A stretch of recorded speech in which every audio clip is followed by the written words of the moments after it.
Here is a short tutorial on using the advanced search features of the Big Ten Academic Alliance Geoportal, which contains more than 100,000 geospatial data resources, including scanned maps, aerial imagery, and many important vector and raster datasets. In this video, we will explore how to search for maps.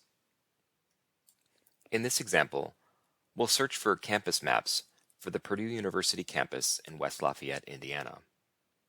Notice that on the Big Ten Academic Alliance Geoportal homepage, we already have some filters available right at the top for datasets, maps, and imagery.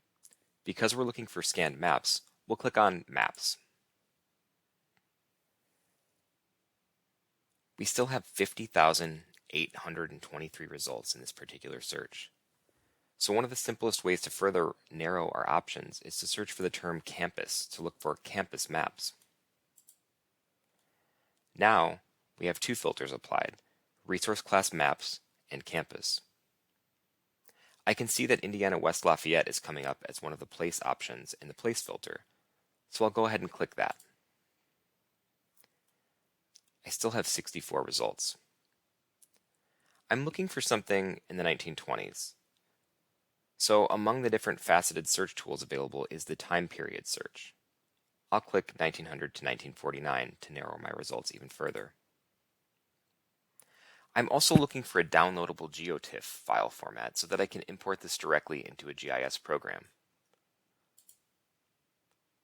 In this particular case, all of these are downloadable GeoTIFFs.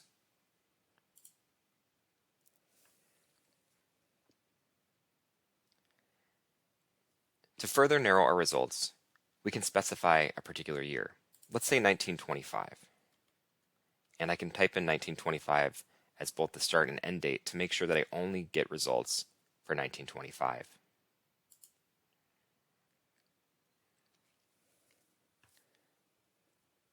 There's one remaining option that matches all of our search criteria.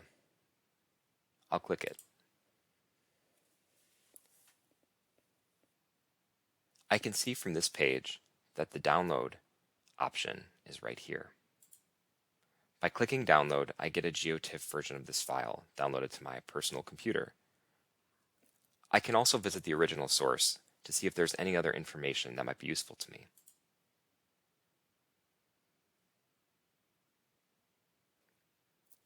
Thank you for watching.